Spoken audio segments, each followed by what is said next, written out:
UDISE data గురించి పాపం అక్కడున్న గతంలో పనిచేసిన విద్యాశాఖ మంత్రులు కనీసం బేసిక్స్ తెలియదు. యూడైస్ లో అంగన్వాడీకి వెళ్తున్న పిల్లలు ఉంటారు, ఎల్కేజీకి వెళ్తున్న పిల్లలు ఉంటారు, యూకేజీకి వెళ్తున్న పిల్లలు ఉంటారు.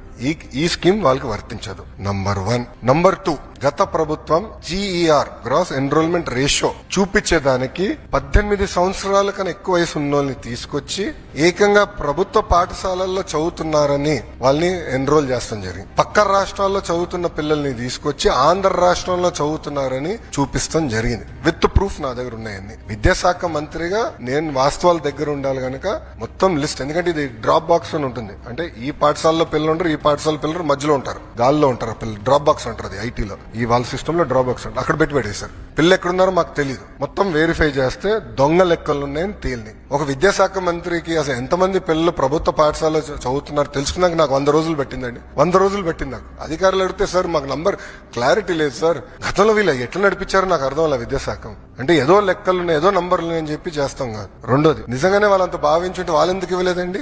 అమ్మ ఒడి ఎందుకు ఇవ్వలేదు వాళ్ళు? ఈ రోజు మేము ఇస్తున్న అర్హులు ఎంతమంది ఉన్నారో వాళ్ళు ఇచ్చేదాకా మేము సిద్ధంగా ఉన్నాం. మొత్తం లిస్ట్ GSWS ముందర పెడతాను, బయట పెడతాను. లేదంటే ఎవరన్నా రాలేదనుకుంటే మన మిత్రకెళ్ళి ఎందుకు రాలేదో తెలుసుకోవచ్చు, కరెక్ట్ చేసిన మార్గం కూడా ఇస్తున్నాం. సో అర్హులు ఎంతమంది ఉన్నా ఇచ్చేదానికి కూటమి ప్రభుత్వం సిద్ధంగా ఉంది.